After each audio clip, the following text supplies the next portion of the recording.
Welcome back to LoyalTV for an utterly exciting tale about a cattle trail, which was considered to be one of the wonders of the Western world and passed right through Kingfisher, Oklahoma. Well, before the Civil War, Texas ranchers would drive cattle up to the eastern part of Oklahoma to Missouri so they could get them to markets on the East Coast. But after 4 years of Civil War, the beef in the East and slaughterhouses were short on meat, and there was an abundance of cattle in Texas.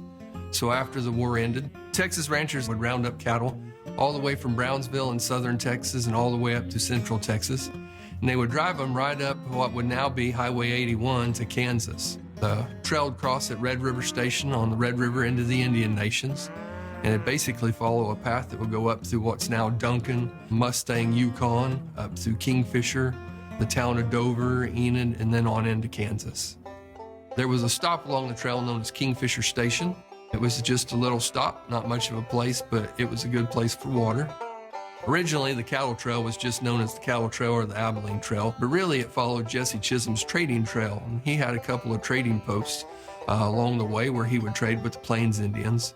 And so over time, cowboys started to call it the Chisholm Trail, and by the mid-1870s, newspapers and publishers alike all referred to it as Chisholm's Trail or Jesse's Trail. Generally, ranches would gather up 2,000 to 3,000 head of cattle, sometimes a little bit larger group, and they'd herd them north. The way they did it to make sure they'd stay together is they'd string them out in a line, 2, 3, 4, 5 cattle wide. That line might be half a mile to a mile long. And so they'd meander slowly north, and the cowboys' job was to make sure they all kept heading in the right direction. The journey of the cowboys was long and arduous.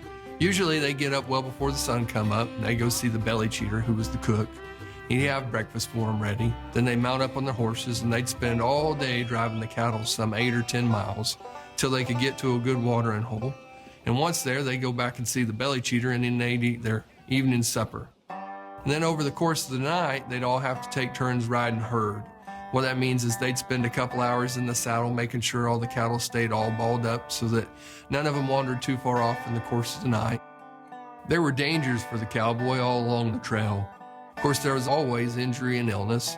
The majority of the time, the most dangerous thing that could happen would be a stampede.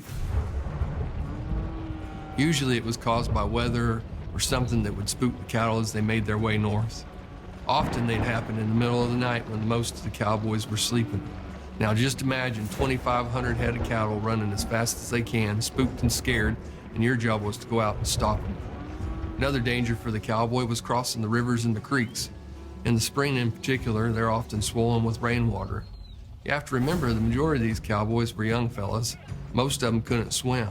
So the thought of trying to cross a river that was swollen with rain with 2,500 steers could be a predicament. That's where the majority of the cowboys lost their lives. The cattle drive era was really a short era in American history, and one of the major things that comes out of the cattle trail era is the iconic persona of what we think of as the American cowboy.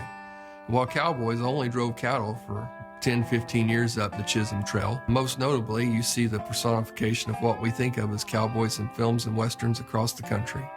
When they started driving cattle up through central Oklahoma along the Chisholm Trail, it lasted from just after the Civil War in 1867 through the mid-1880s. Eventually it was replaced with the Great Western Trail, which took the cattle up through western Oklahoma to Dodge City, Kansas. Finally, railroads would make their way through Indian Territory and into Texas, and that eliminated the need to drive cattle all the way to the railroad lines in Kansas. Thank you for joining us for another moving episode of LoyalTV. Mosey on over next time for more of the best Oklahoma stories you've never heard.